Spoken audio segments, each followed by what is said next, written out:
Hello बच्चों, हिंदी साहित्य की कक्षा में आप सभी का स्वागत है।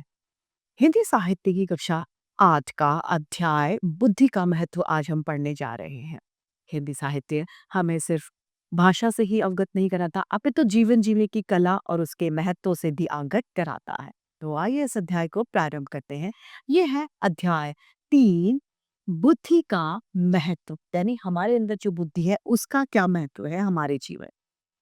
पाठ परिचय में जानेंगे कि इस पाठ में बताया गया है कि चाहे भाग्य की कितनी ही कृपा हो, लेकिन व्यक्ति में यदि बुद्धि नहीं है तो भाग्य द्वारा प्राप्त जो हमारी संपत्ति है वह उसके लिए बेकार है। हमारा भाग्य कितना ही अच्छा क्यों ना हो, यदि बुद्धि नहीं है तो हम सब कुछ खराब कर लेंगे। आइए पढ़ते हैं।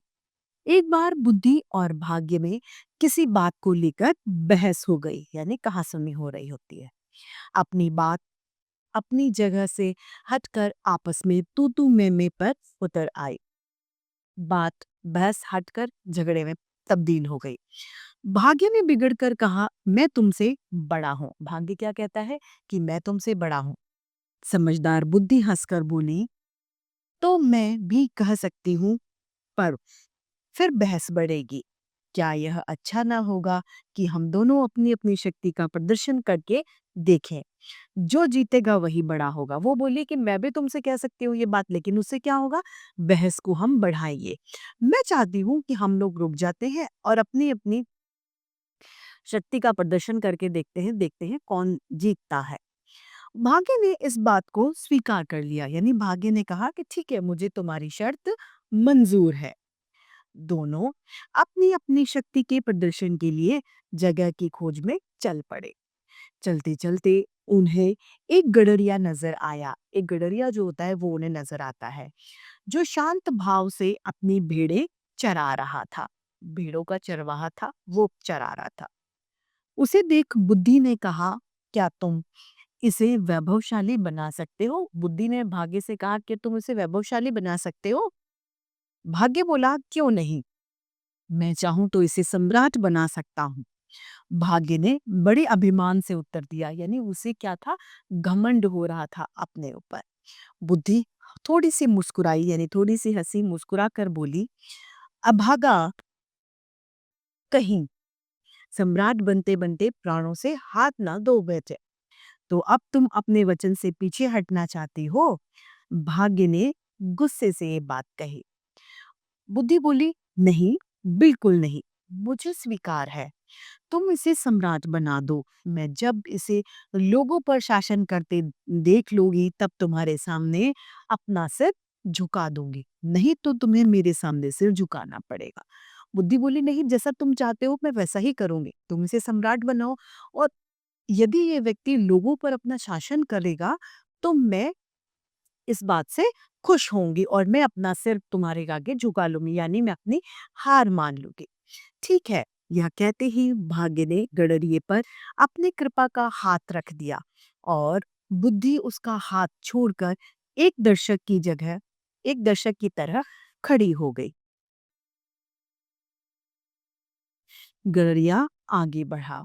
उसे रत्न जड़ित खड़ाऊ खड़ाऊ यानी पैर में पहनने वाली खड़ाऊ का एक जोड़ा मिला। उसने उन्हें उलट पलट कर देखा और अपने पैरों में पहन लिया। फिर प्रतिदिन इसी तरह भेड़ों को चराने लगा। एक दिन वहां से किसी दूसरे देश का सौदागर यानी व्यापारी गुजर रहा था। अचानक उसकी नजर गडरिये के पैरों पर पड़ी। उसने हैरानी से पूछा, यह तुमने किस चीज की खड़ाऊ पहन रखी है? ये पत्थर की हैं और बड़ी भारी है, घिसती भी नहीं है। गडरी ने बड़े सरल स्वभाव में उत्तर दे दिया। क्या तुम इन्हें बेचोगे? व्यापारी ने पूछा। बेचना क्या होता है? यदि तुम्हें पसंद है तो इन्हें ले जाओ। इस पत्थर की जोड़ी को तुम्हारे सिवा खरीदा खरीदेगा भी और कौन? ये बात गडरिये ने उस व्यापारी से बोली। अच्छा बताओ, तुम्हें इसकी क्या कीमत दूं? क्योंकि यह खड़ाऊं का जोड़ा मुझे बहुत पसंद है, मैं इसे हर कीमत पर खरीदने के लिए तैयार हूँ। व्यापारी ने पूछा। गडरिया बोला, अरे मुझे कुछ नहीं चाहिए, बस तुम मेरी झोपड़ी में एक बोरी भुने हुए चने रखवा दो। मैं रोज गांव जाने पर थक जाता हूँ, खा पीकर यही मस्त पड़ा रहूंगा, गडरिये ने जवाब दिया। सौदागर खुशी से चने की बोरी वहां पर रखवा देता है और खड़ाऊं का जोड़ा लेकर अपनी रास्ते पर चला जाता है। अपने देश पहुंचकर वह खड़ाऊं का जोड़ा वहां के महामंत्री को भेंट कर दिया ताकि उसे व्यापार में और अधिक सुविधाएं मिल सके। इधर गडरिये के नंगे पांव देखकर भाग्य ने रत्नों से जड़ा हुआ एक बढ़िया खड़ाऊं का जोड़ा उसके सामने रख दिया, यानी भाग्य से उसे फिर से एक जोड़ा मिल गया। गडरिया उसे भी पहनकर अपनी भेड़ बकरियों को चराने लग गया। कुछ दिनों बाद वही सौदागर उधर से फिर से निकला। रत्नों से जड़ा हुआ खड़ाऊं का जोड़ा उसके पैरों में देखकर वह आश्चर्यचकित रह गया और मन ही मन में वो सोचने लगा कि इस गडरिये पर भाग्य की अपार कृपा दिखती है। वो कहता है कि इसके पास तो बहुत भाग्य की कृपा है। उसने गडरिये से कहा, तुम्हें ऐसी बढ़िया खड़ाऊ कहाँ मिल जाती है? अपने आप न जाने कैसे आकर मेरी राह में यानी मेरे रास्ते में आ जाती हैं। मैं तो बस इन्हें पैरों में पहन लेता हूँ। गडरिये ने बड़ी सरलता से इसका जवाब दे दिया। क्या तुम इन्हें भी बेचोगे? हाँ हाँ, ले लो। यह कहकर गडरिये ने अपने पैरों से खड़ा उतारकर फिर से उस सौदागर के सामने, उस व्यापारी के सामने रख दी। सौदागर मन ही मन ये सोचने लगा कि अपने देश चलकर वहां के सम्राट की सेवा में इन्हें भेंट करूंगा। इसके बाद सम्राट से अपना मेलजोल और बढ़ जाएगा। उसके बाद 2 बोरी चने और 10 बेले गुड़ गडरिये की झोपड़ी में उसने रखवा दिए और खड़ाऊं लेकर अपनी राह पर अपने रास्ते पर वो चलता बना। अपने देश जाकर वह सम्राट से मिला, यानी राजा से मिला और अच्छी तरह सजाकर खड़ाऊं का जोड़ा उन्हें तोहफे में भेंट कर दिया। सम्राट इतनी बेशकीमती खड़ाऊं को देखकर स्तब्ध रह गए, हैरान रह गए। बोले, वाह, बहुत ही सुंदर खड़ाऊं है, तुम्हें कहाँ से मिली? सौदागर बोला, भारत सम्राट मेरे मित्र हैं। शिकार के समय मैंने उनके प्राणों की रक्षा की थी। इस पर खुश होकर उन्होंने मुझे ये इनाम में दी। मैंने सोचा इतनी बहुमूल्य खड़ाऊं सम्राट के पास ही शोभा देगी। आशा है आप इस दास की तुच्छ यानी छोटी सी भेंट को, छोटे से तोहफे को स्वीकार करेंगे। सम्राट ने सौदागर की प्रार्थना सहर्ष स्वीकार कर ली। पुरस्कार के तौर पर सम्राट ने उसे 1 लाख मुद्राएं दी और पूछा, क्या भारत सम्राट के कोई जवान पुत्र भी है? अभी वे खुद जवान और अविवाहित है, बड़े ही शांत और सज्जन हैं। सौदागर के पास अब झूठ बोलने के अलावा कोई भी चारा नहीं था। वह हर तरह से सम्राट को खुश करना चाहता था। कैसे रहे यदि उनके साथ हमारी राजकुमारी का विवाह हो जाए? राजा सोचता है कि अगर कैसा रहेगा कि हम उनका विवाह कर दें। वो बोला, अति सुंदर, बहुत अच्छा। वे इतने वे इसे अपना सौभाग्य समझेंगे। सौदागर की आंखों में इस समय लाखों रुपए की बेशकीमती खड़ाऊ पहले हुए गडरिया घूम रहा था। सम्राट ने प्रसन्न होकर सौदागर को हर तरह की सुविधाएं और राजदूत की पदवी दे दी। बोले, अब तुम जाकर अपना काम शुरू कर। सौदागर प्रणाम करके यानी नमस्ते करके चल चला तो गया, पर उसका दिल चिंता के बोझ में दबा हुआ था। वो टेंशन में था। ऊँटों पर सैकड़ों मन पीतल लादवा कर वह फिर व्यापार के लिए निकला। चलता चलता वह उसी गडरिये की झोपड़ी के पास में आ पहुंचा। गडरिया दूर कहीं भेड़े चराने गया हुआ था। सौदागर ने अपने नौकरों को ऊँटों से सामान उतार कर पड़ाव डालने की आज्ञा दी, यानी टेंट लगाने की आज्ञा दे दी। वहां पर रुकेंगे वो लोग। धरती पर पीतल की सिल्लियों का ढेर लग गया। चारों ओर खेमे ही खेमे पड़ गए। शाम को गडरिया लौट आया। दोनों एक दूसरे को देखकर खिल उठे। गडरिये के पैरों में अब एक और बेशकीमती खड़ाऊं का जोड़ा था। यह देखकर सौदागर के आश्चर्य की कोई सीमा ही नहीं रही। सोचने लगा, जरूर यह आदमी कोई जादूगर है। भाग पूरी तरह से इसे सहयोग देने पर तुला हुआ है और इस मूर्ख को पता ही नहीं कि वह अपने पैरों में कितनी कीमती चीज पहने हुए है। फिर सोचने लगा, देखने में भी सुंदर है, जिसे सम्राट क्यों ना बनाया जाए। कुछ रुपया मेरे पास भी है, यह चारागाह और इधर उधर की जमीन खरीद लूंगा, यही महल और किला बनवा लूंगा, कुछ सैनिक और नौकर रख लूंगा और फिर विवाह के बाद जो दहेज मिलेगा वह सब भी तो अपना ही होगा। यह राजा और मैं मंत्री। यह सोचते हुए उसकी होठों पर मुस्कान नाचने लगी, यानी वो अंदर ही अंदर खुश हो गया। भाग्य ने उसके दिल के भाव पढ़े तो वो खिल उठा, बुद्धि भी मुस्कुरा उठी। भेड़ बकरियों को अपनी जगह बांधकर थका हुआ गडरिया पितर की सिंदियों के ढेर के साथ सहारा लेकर बैठ गया और सौदागर से बोला,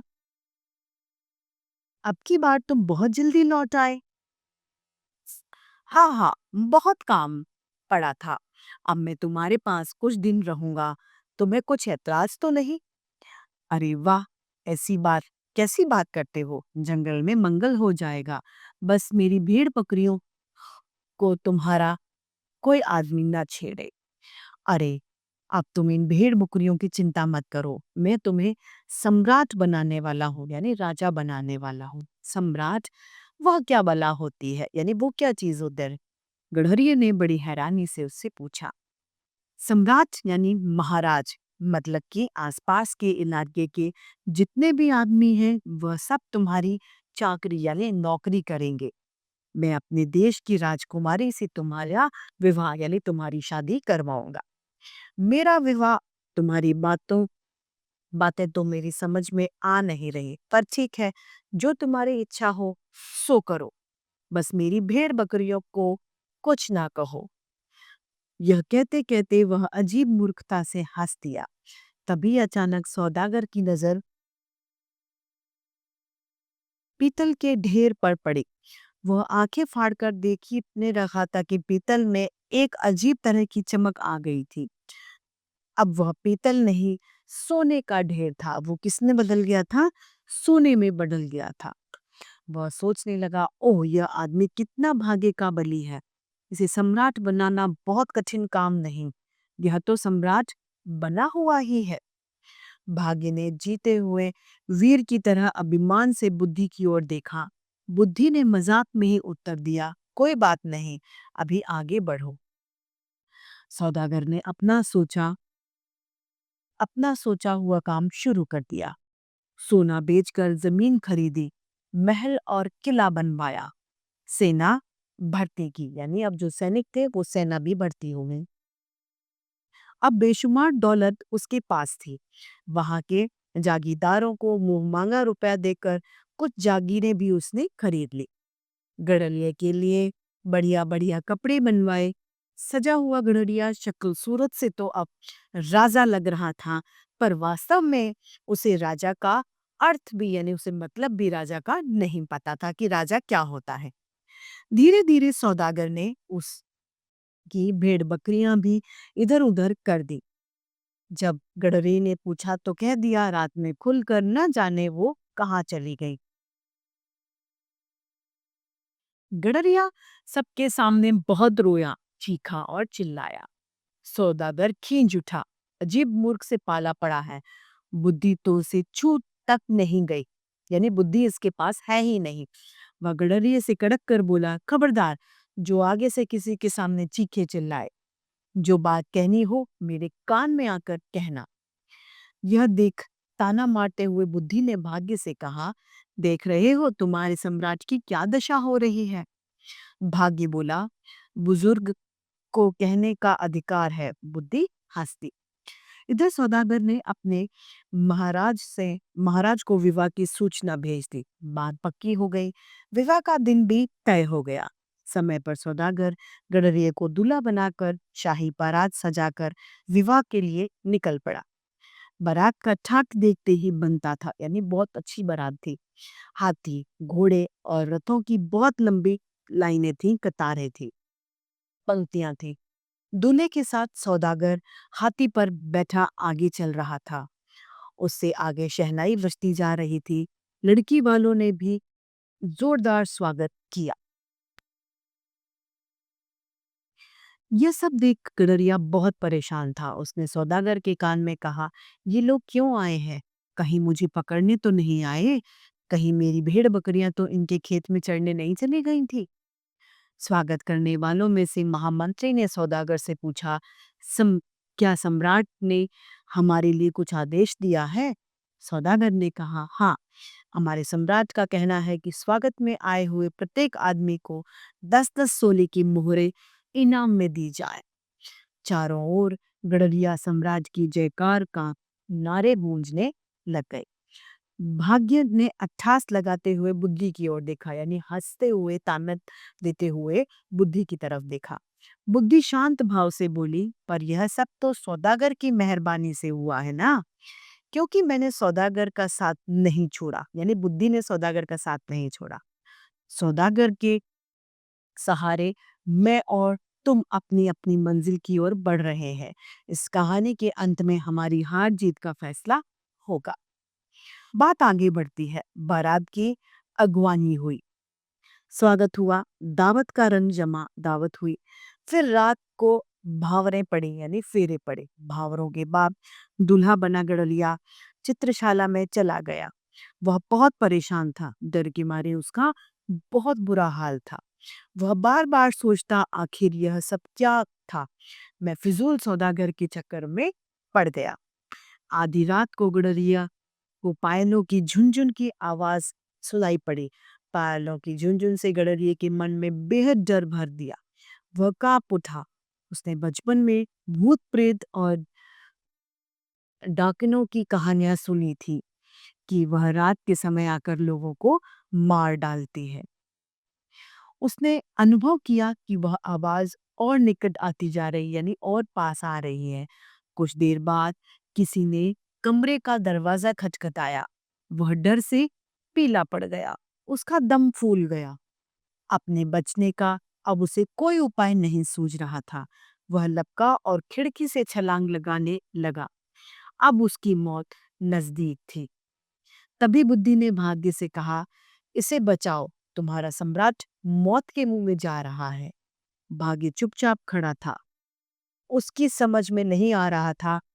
वह झुंझला कर बोला, क्या करूं? अजीब मूर्ख से पाला पड़ा है। तुमसे बन पड़ता है तो तुम इस मूर्ख को मरने से बचाओ। मैं अपनी हार मान लूंगा। बुद्धि बोली, तथास्तु, ऐसा ही हो। यह कहकर बुद्धि गडरिये के दिमाग में घुस गई। बुद्धि के आते ही ऊंचाई से धरती को देख गडरिये ने सोचा, नीचे गिरकर मरने से क्या लाभ, यानी क्या फायदा होगा, और फिर राजमहल में डाकिनों का क्या काम।